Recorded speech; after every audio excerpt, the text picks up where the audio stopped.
Hey guys, and welcome back to Let's Play Demon Souls. In the last episode, we took on Tower Latria's Black World Tendency and defeated Lord Raydell's Black Phantom, got the Phosphorus Bowl.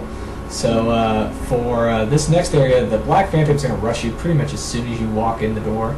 So we're going to want to start with our Catalyst out because he uses only physical attacks. And he can also heal, so we're going to want to use the massive... Yeah, how fitting. Yeah, we're going to be fighting Satsuki's Black Phantom. And, yeah, see, there he is. So we're going to want to go ahead and cast Warding, enchant weapon, and then he should start to bum rush us. Here he comes.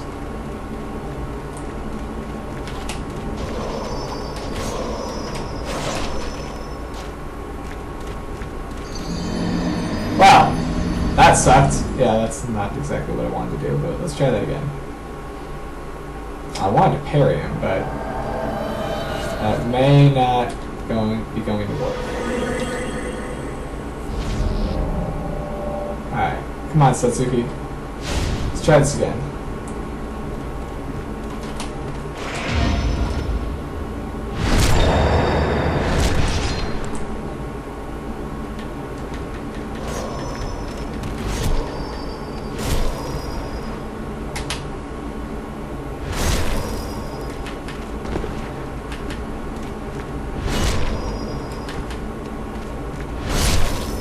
There you go. That's more like it.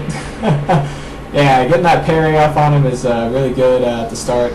He just bum rushes you so quick that it's tough to take him out. You want to use a strong weapon, take control of him. As you saw, I tried to heal, but I was able to stun him with the meat cleaver, even if it's not fully in range.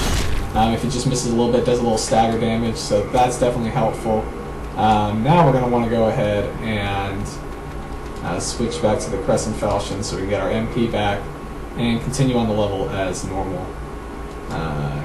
Go ahead and use the Talisman of Peace. Use a Fresh Spice. We're going to cast Second Chance. And we're good to go. That's pretty much the hard part of the fight. There's a couple, or the hard part of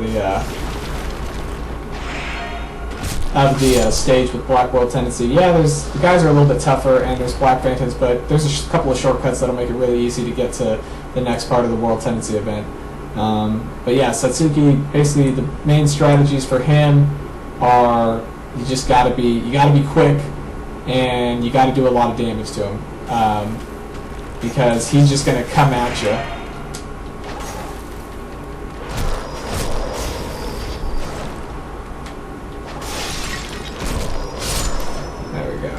Blaze-stone, yay, Blaze-stone. Not really going to do any Blaze-stone weapons. But yeah, from here we're going to proceed through the level as normal until we get to the top of the tower. And then we're going to use a shortcut to get to the Adjudicator's boss stone, or Archstone, and get to the next part of the World Tendency there.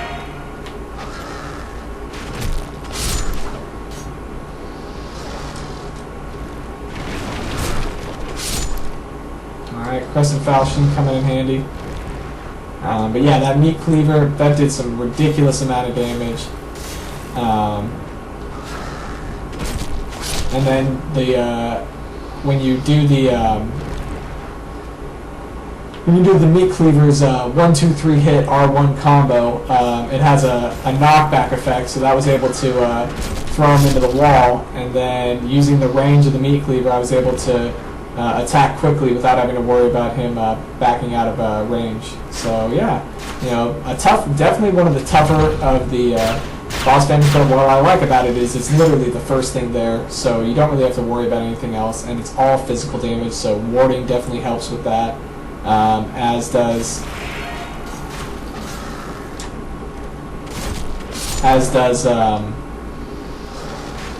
enchant weapon for the meat cleaver. I definitely want to see what you dropped. Wow, okay. Holy arrows, yeah, I guess that's worth it. Oh, actually, while we're here, we don't want to quit out of the game, so hold on, actually. Now, we'll come back and do that later. I want to eventually trade a Talisman of God up at Snuggly the Crow, because she'll give you a colorless demon soul for it. And I also want to drop the gold mask, because that also gives a colorless demon soul. So I may do that off screen, I may do that on screen, probably off screen to be honest with you. Because you guys don't need to see that, I'm just going to tell you now that that's what you can trade it for. And then you can trade those Augite of Guidance, or whatever they're called. I think they're called the Augite of Guidance. And the Soul Remains for white arrows if you want them, which are the strongest physical arrows. And there should be a Crystal Lizard here, so let's go ahead and switch to our Dragon Longsword.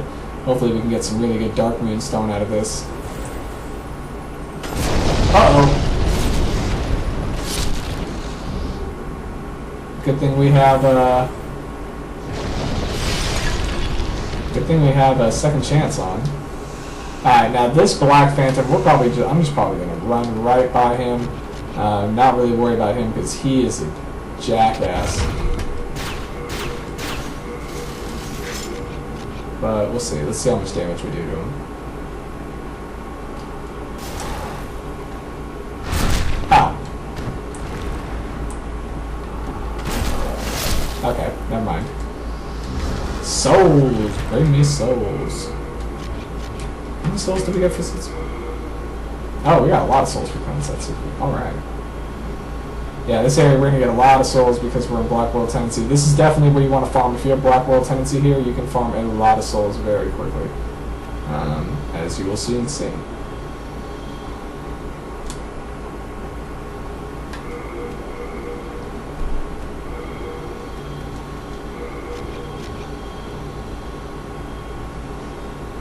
Go ahead and put on that Ring of Avarice, because it doesn't matter if we have a Thief's Ring.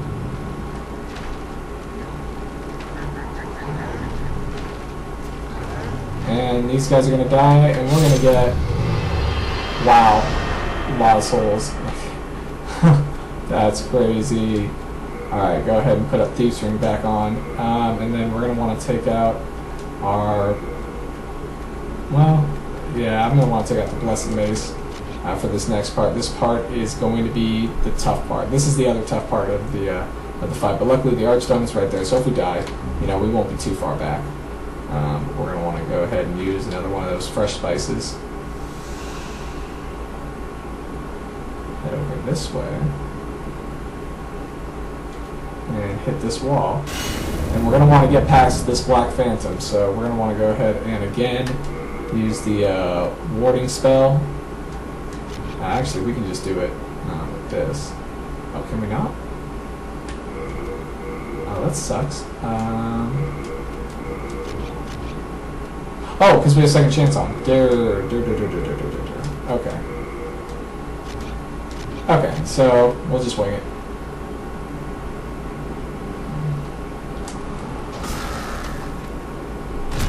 Alright. Two-handed. Nice. Oh, a chunk of Bladestone. Alright. That's pretty cool. I usually don't get those. I usually never get any Bladestone drops. So I don't even bother upgrading weapons along that path, which is a shame. But it just makes other weapons a little bit better.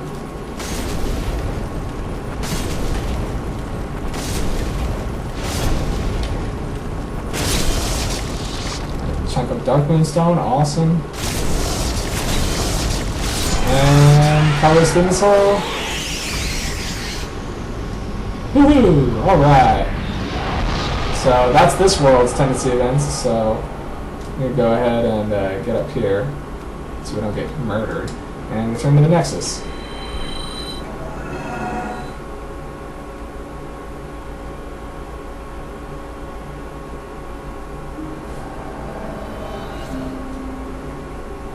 Alright, well that was a pretty fast video, so I'm just going to keep going and we're just going to knock out, well, let's take a look first.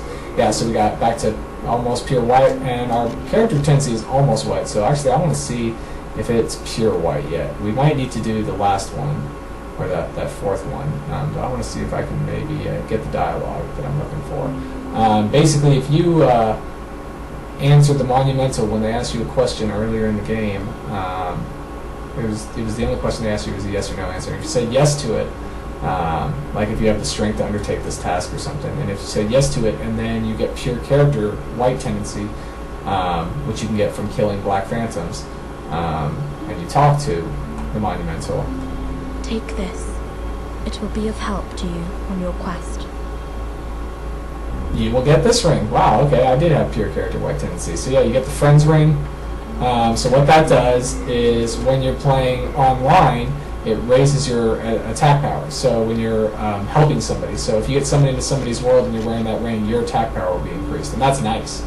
You don't have to be in like hyper mode or anything. You just get a damage boost. So that's pretty cool. That's the whole reason why I like doing the white character tendency events first, as opposed to the black character tendency events first, because it's easier. It's easier to get that way than the other way around, at least for me. So now we have pure. So we don't actually have to do killing the Black Phantom in World 5, but I definitely want to. We can get, I think, a cool weapon out of it if I remember correctly. So let's go ahead and.